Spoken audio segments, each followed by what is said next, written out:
Hello everyone, welcome back to my channel kitchen point. हूँ छुं विजया चावड़ा। तो आज આપણે બનાવીશું લસણનું અથાણું। તો લસણ આપણે લીધું છે, તો આપણે આ કિલા 1.5 કિલા જેવું લસણ છે ફોલી લીધું છે। તો એ લસણને હવે આપણે ફોલી તો લીધું છે, પણ હવે એમાં જે ડાઘા ડૂઘીવાળું હોય ને એ કાઢી લેવાનું છે। એવું લાગે લસણ મેં નવું જ લીધું છે, પણ જે આપણે કરીઓ છૂટું પડી ગયું હોય એને આખું વરસ વાપરવા માટે, ચોમાસામાં વાપરવા માટે જે આખું લસણ હોય એ મેં કાઢી લીધું છે। પછી આ જે કરીયું વધી ને એ ફોલી નાખી છે। તો આ ફોલીને હવે આપણે એને શું કહેવાય, લસણનું અથાણું બનાવશું અને સાથે મેથી થોડીક નાખશું। એટલે મેથી નાખીએ તો એનો ટેસ્ટ પણ સરસ આવે અને અથાણું બહુ ભાવે। નાસ્તામાં અમે તો રોજ અથાણું જ ખાઈએ લસણનું, પણ આની તાસીર ગરમ પણ ઓછું ખાવાનું બહુ ભાવે પણ આ લસણનું અથાણું। તો આ મેં કિલા જેવું લીધું છે, કિલો 1.5 કિલો છે, એમાં આપણે કિલા 1 કરીનું અથાણું કરવાનું છે લસણનું, અને મેથી પણ આપણે પલાળી દઈશું। અને આવી રીતે બધું વીણી લેવાનું છે, કારણ કે એમાં કાંઈ પણ ડાઘા ડૂઘી રહી ગયું હોય ને તો એ કાઢી નાખવાનું। ને આવું પોચું હોય ને તો એ તો લઈ જ લેવાનું, કારણ કે આપણે આખું વરસ રાખવાનું છે લસણનું અથાણું। એટલે એવું બધું ખાસ જોઈ અને પછી ફ્રેશ કરી હોય ને, ફ્રેશ લસણ એનું જ અથાણું આપણે બનાવીશું। તો આપણે બધી જે આ કર્યું છે એમાંથી વીણાઈ ગઈ છે, ને હવે આપણે આ ચીલી કટર લીધું છે, તો ચીલી કટરમાં હું ક્રશ કરી લઈશ। થોડું થોડું નાખતા જઈશું અને ક્રશ કરતા જઈશું, એટલે એનું એક સરખું આપણે જે ખાંડણીમાં ખાંડી નહીં થાય, પણ આ આપણે જે ચીલી કટરમાં કરીએ ને એક સરખું લસણ આવે। તો આ લસણને છે ને આવી રીતે બધું આપણે લસણ આમ ચીલી કટરમાં લઈ અને ક્રશ કરી નાખશું, એટલે એનું ટેક્સચર એક સરખું આવે અને ખાંડીને થાય અથાણું। પણ હવે એવું કેવું કે અમુક રહી જાય, ગાંઠા રહી જાય ને અમુક એકદમ છૂંદાઈ જાય ને એવું થાય। આપણે એક સરખું જ સરસ મજાનું લસણ થાય। તો તમે જોઈ શકો છો આ રીતે આપણે બધું લસણ આ ક્રશ કરી લેવાનું છે ચીલી કટરમાં। તો આ રીતે બધું આપણે ક્રશ કરી લેશું, પછી આગળની પ્રોસેસ આપણે જોઈશું। મિત્રો, મેં અહીંયા ખલ પણ લીધો છે, આપણે જે પાણાનું આવે છે ને તે પથ્થરનો, તે ખલ લીધો છે। હવે ખલમાં આપણે આવી રીતે ખાંડી નાખશું લસણને। જો આ રીતે ખાંડી નાખીએ તો પણ સરસ આપણું અથાણું બને છે, પણ જેને જે મોટું પસંદ હોય ને તો એ રીતે આપણે ખલમાં લઈ લેવાનું, ખાંડી લેવાનું। અને જો જેને આમ ઝીણું ગમતું હોય તો આપણે ચીલી કટરમાં ક્રશ કરી લેશું।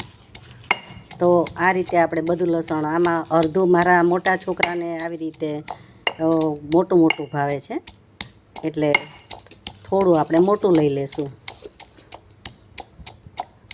તો આ રીતનું ટેક્સચર આપણે રાખવાનું છે, તમે જોઈ શકો છો। જે આપણે લસણ ખાંડીને શાકમાં વઘાર મૂકીએ છીએ તો એ જ રીતે આપણે આ ખાંડવાનું છે, પણ આખા પાકું રાખવાનું આમાં, તો જ તમને સરસ અથાણાનો ટેક્સચર આવશે। અને અહીંયા મેં જો ચીલી કટરથી આ આટલું કર્યું છે, જોઈ શકો છો તમે। તો આનું ટેક્સચર એક સરખું આવે છે અને આના નાના મોટા કળીઓ દેખાય છે, પણ આપણે બે મિક્સ કરીશું। લસણ બધું ક્રશ થઈ ગયું છે સરસ રીતે, જુઓ તમે। મેં ચીલી કટરમાંય કર્યું છે અને થોડું ખાંડણીમાં પણ, આપણે જે ખાંડણી આવે છે પથ્થરની એમાં પણ મેં ક્રશ કરેલું છે।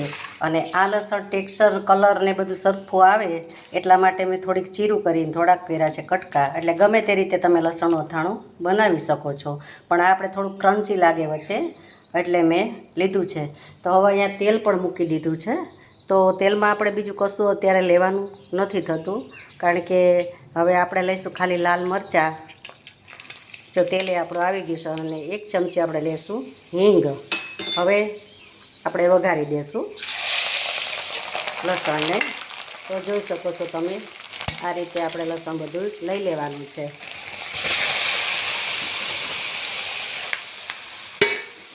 તો હવે અહીંયા ગેસ ધીમો કરી દેવાનો છે, એકદમ ફ્લેમ ફાસ્ટ નથી રાખવાની, ફૂલ ફ્લેમ નથી રાખવાની ગેસની।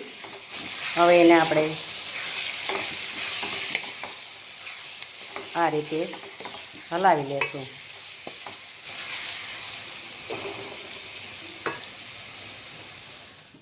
તો મિત્રો જો આ રીતે આપણે બધું તેલ ઉપર આવે એટલું આપણે એમાં લેવાનું છે. તેલ ઓછું નહીં લેવાનું, કારણ કે ઓછું લેશું ને તો તમારું અથાણું બરાબર આપણે જે ચોળવવાનું છે કાચા પાકું તો એ બરાબર ચડશે નહીં. એટલે અથાણામાં તેલ લેવું જરૂરી છે ને આખું વરસ આપણે રાખવાનું હોય. મસાલો જ્યારે વઘારીએ ત્યારે ઓછું લ્યો તો ચાલે, બાકી લસણ જે આપણે વઘારીએ ને ત્યારે એને વધારે જોઈએ. અને હવે જો ગેસની ફ્લેમ એકદમ ધીમી રાખવાની અને ધીમે ગેસે જ આપણે એને ચોળવવાનું છે. તો આ રીતે આપણે એને લગભગ 10થી 15 મિનિટ ચડવા દેશું અને પછી બંધ કરીશું આપણે. અને ત્યારબાદ આપણે અહીંયા લઈ લેશું એક તપેલી, અને તપેલીમાં આપણે આ છે આપણે 100 ગ્રામ મેં મેથી લીધી છે. 1 કિલો લસણ છે તો એની પાછળ 100 ગ્રામ આપણે મેથી લઈ લેશું. મેથીને આપણે ઓવરનાઇટ પલાળવાની છે. તો તમને એવું થશે કે આ મેથી અત્યારે કેમ પલાળી, પણ આ લસણ જે આપણે છે ને લગભગ ઓવરનાઇટ આને ઠરવા દેવાનું છે. બહુ ઉતાવળ નથી કરવાની. ઘણા લોકો એવું કહેતા હોય છે કે અમારું અથાણું રહેતું નથી, બગડી જાય છે, અમારા હાથે નથી રહેતું, ઓના હાથે. પણ એવું કંઈ નથી કે હાથેમાં કોઈ જાદુગર નથી કે હાલો તમારું બગડી જાય કે ન બગડે. પણ આમાં ધ્યાન રાખવું બહુ ખાસ જરૂરી છે કે નાની નાની સ્ટીપ તમે જો ખ્યાલ રાખો ને તો તમારું અથાણું પણ આખું વરસ એવું ને એવું રહે છે. તો તમે જોઈ શકો છો, તમને બતાવું કે મારું અથાણું પણ મેં આખું વરસ, ગઈ વરસનો પણ મારી પાસે ઘણા અથાણા પડ્યા છે. તો જો આ બહેણી ભરી છે એ બધી મારે ગયા વરસની જ છે, જોઈ શકો છો તમે. જો એક બહેણી આપણે પાછળ છે જે આખી ભરી છે હજી એમનેમ, એ ગોળ કેળીનું છે. અને આ ચણા મેથીનું છે, અને એક મેં ખજૂરનું બનાવ્યું હતું એ છે અથાણું. તો એવું ને એવું અથાણું હજી આપણે હજી છે. તો આ અથાણામાં ખાસ ધ્યાન રાખવું જરૂરી છે કે ફટફટ આપણે બનાવીને મૂકી દેવું એવું નહીં. આમાં પ્રોસેસ બહુ લાંબી હોય છે, તો એ ખાસ તમારે ધ્યાન રાખવાનું છે. હવે જે આ મેથી લીધી છે તે આપણે પલાળી દઈશું. હવે એને 2 પાણીએ ધોઈ અને આપણે ચોખ્ખું પાણી લઈ લેશું, તો જે કાંઈ આમાં છેરંટો હોય તે નીકળી જાય.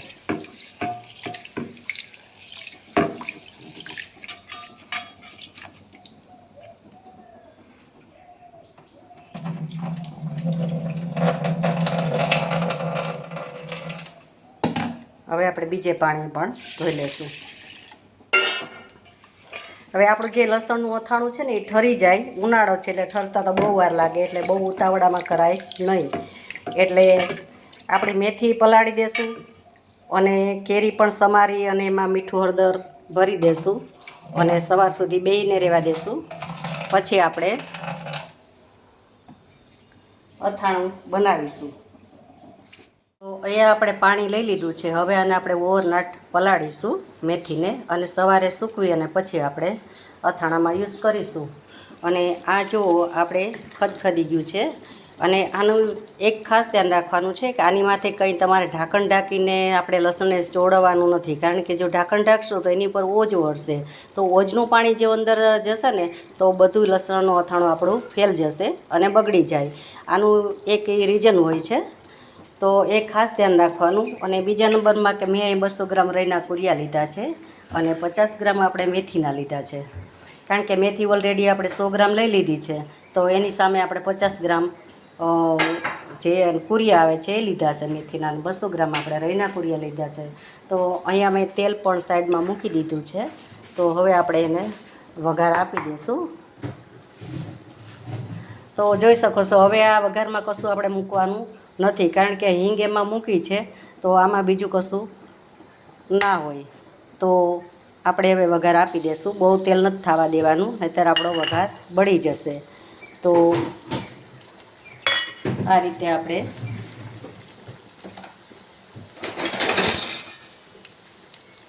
હવે હલાવી લેશું અને ગેસ કરી દઈશું બંધ.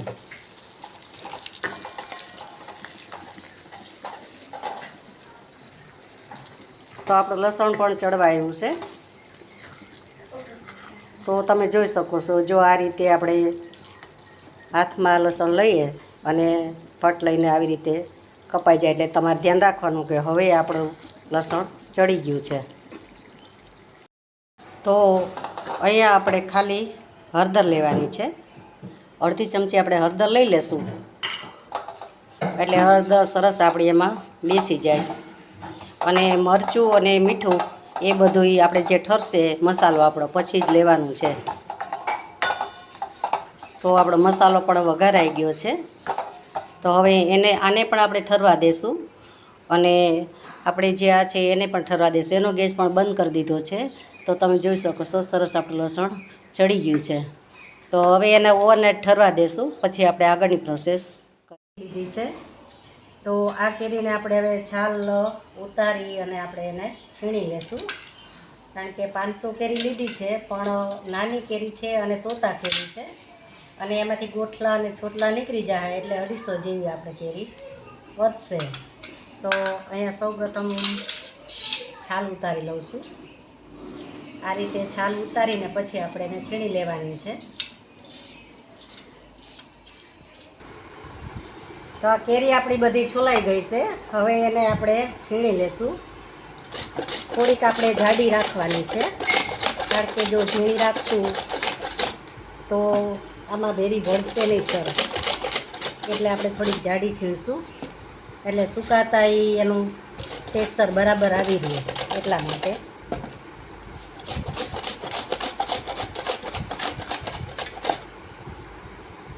તો તમે જોઈ શકો છો જો આ રીતની આપણે બધી કેરી છીણી લેવાની છે. બહુ જાડી નહીં બહુ ઝીણી નહીં. કટકા નાખીશું પણ આપણે આ અથાણું આપણે બારીક છે હાવ એટલે એના ભેરું મેચ થાય એવી આપણે કેરીનું છીણ લેવાનું છે.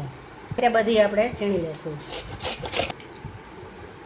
તો હવે આપણી કેરી બધી છીણાઈ ગઈ છે અને એક બાઉલમાં મેં લઈ લીધી છે કાચના બાઉલમાં. હવે જે અડધી ચમચી હળદર છે તે આપણે લઈ લેશું. ત્યારબાદ લેશું આપણે મીઠું. તો આમાં 3 ચમચી મીઠું લઈ અને આપણે એને ભેરવી દેશું.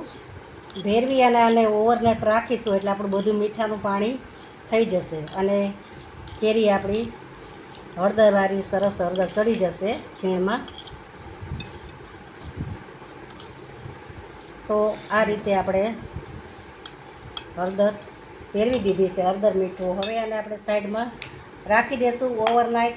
અને આપણે જે મસાલો વઘારેલો હતો એમાં આપણે મીઠું અને મરચું પાવડર લેવાના છે. તો એ આપણે લઈ લઈશું. તો આ મસાલો મારો હાવ ઠરી ગયો છે જે વઘાર્યો હતો આપણે તે. હવે એમાં લઈશું મીઠું સ્વાદ પ્રમાણે.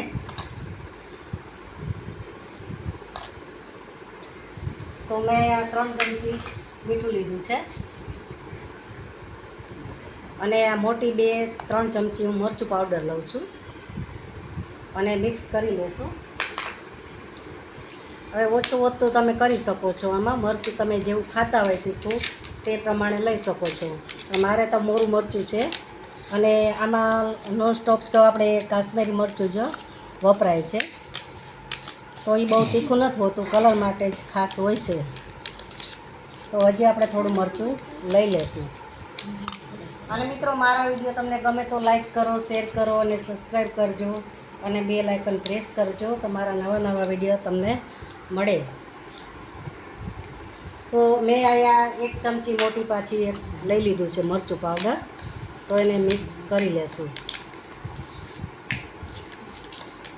તો હવે આને પણ આપણે ઓવરનાઇટ રહેવા દેશું એટલે આપણે મીઠું, મરચું અને હળદર અને મસાલો બધો સેટ થઈ જાય એટલા માટે.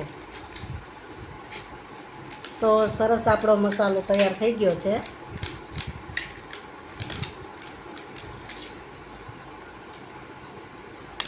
તો આને ઢાંકીને રાખી દઈશું અને આને ઢાંકીને રાખી દઈશું આપણે.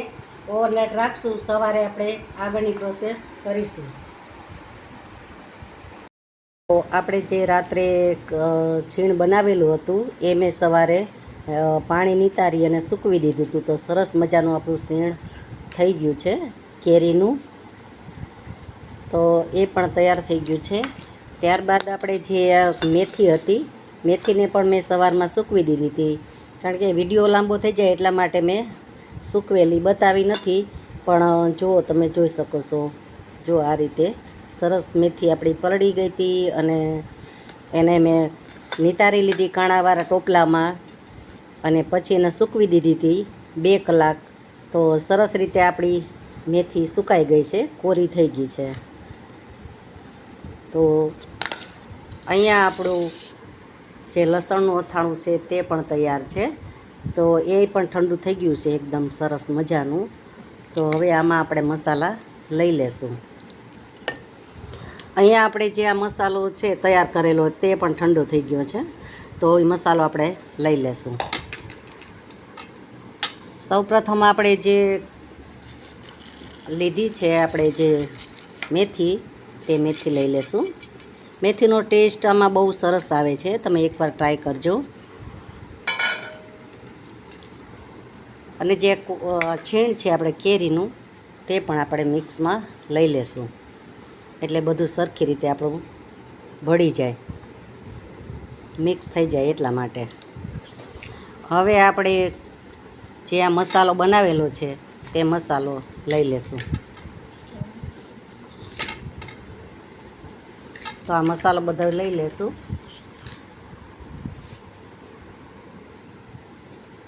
અને એને આપણે હલાવી લેશું. તો આ મસાલો બધો આપણે હલાવી લેશું. જુઓ તમે, સરસ મજાનો મસાલો આપણો બધો ભળી ગયો છે આમાં અને અથાણું આપણું તૈયાર છે. તો તમે જોઈ શકો છો કેવું સરસ ટેક્સચર, કલર અને ક્વોન્ટિટી પણ વધારે થઈ છે. તો લસણનું અથાણું બધા અથાણા માત્ર બધા બહેનો બનાવી શકે એવું નથી કે નથી બનાવી શકતા, પણ ખાસ તો આમાં છે ને ધ્યાન એક આપણે રાખવાનું છે કે ચોખ્ખાઈ રાખવી પડે તો તમારા અથાણા સરસ રીતે વ્યવસ્થિત બને. બાકી તો જો પાણીવાળા થડી જાય કે તમે સાફ સફાઈ વગરના જો આપણે કેરીનું જે છીણ છે એને આપણે જે સૂકવી દઈએ પછી એને લૂછવી પડે, વ્યવસ્થિત પાણી રહેવું ના જોઈએ, તે રીતે આપણે બધી ધ્યાન રાખવું પડે, નાની મોટી ટિપ્સનું. તો આપણું અથાણું સરસ તૈયાર થાય અને આખું વરસ પણ બગડતું નથી. તો અહીંયા મેં આ તેલ લીધું છે. આ તેલ મેં ગરમ કરી અને ઠંડુ પડવા દીધું છે અને એકદમ ગરમ કરેલું છે અને ઠંડુ પડવા દીધું છે. તે હવે થોડુંક આપણે તેલ લઈ લેશું આમાં.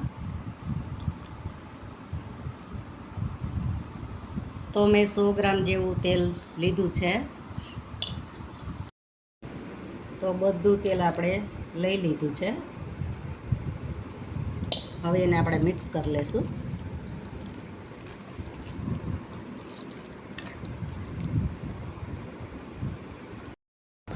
તો અથાણું આપણું સરસ રીતે બની ગયું છે, મસ્ત મજાનું અથાણું બન્યું છે. આ તો રોટલા ભેરું તો એવું મસ્ત લાગે ને, તમે એકવાર જરૂરથી બનાવજો અથાણાને. અને આને 4-5 દિવસ પછી જ આપણે કન્ટેનર બેણીમાં ભરવાનું છે, ત્યાં સુધી ભરવાનું નથી, કારણ કે આની તાસીર ગરમ છે, લસણ ગરમ છે, મેથી ગરમ છે, બધો મસાલો ગરમ છે. તો એનું ખાસ ધ્યાન રાખવાનું છે અને 2 ટાઈમ હલાવવાનું છે આને. અને આ રીતે આપણે જે આ ચાયણો છે, ચાયણો આપણે ઢાંકી દેશું અને એની માથે આપણે કોટનનો સાદો કટકો નાખી દેશું, એટલે આમાં છેરંટો કે ધૂળ કશું પડે નહીં એટલા માટે. તો આ 4-5 દિવસ સુધી હું રાખીશ અને પછી બેણીમાં ભરીશ, પણ વિડીયો બહુ લાંબો થઈ જાય એટલા માટે મેં તમને ટૂંકમાં આવી રીતે બતાવી દીધું છે કે ભાઈ ચાયણો રાખીને આપણે રહેવા દેવાનું છે. કન્ટેનર બેણીમાં ભરવાનું આપણે 4-5 અથાણાનો મસાલો ભેરો કર્યા પછી 4 થી 5 દિવસ પછી તમારે કન્ટેનર બેણીમાં ભરવાનું છે. તો તમારો અથાણું બહુ સરસ બનશે અને આખું વરસ જોવા પૂરતું રહેશે નહીં. તો એની ગેરંટી હું તમને આપું છું. તો આ લસણનું અથાણું છે એ બહુ સરસ બધારે આપને ભાવે. તો આ રીતે તમે પણ બનાવજો અથાણું અને બહુ સરસ બનશે. યાદ કરશો તમે કે ના ભાઈ સાચી વાત છે. આમાં આદું પણ પડે, પણ મેં આદું નાખ્યું નથી, કારણ કે બધું ગરમ થઈ જાય એટલા માટે. શિયાળામાં ચોમાસામાં તો બહુ જ સારું. શાક બનાવ્યું ન હોય ને બહુ વરસાદ હોય ને શાક લેવા ન જવાયું હોય તો આપણે અથાણુંનો રોટલો પણ ખાઈ શકીએ. તો મિત્રો, આપણે મળીશું નવા વિડીયોમાં નવી રેસીપી સાથે. ત્યાં સુધી આવજો. Thank you for watching.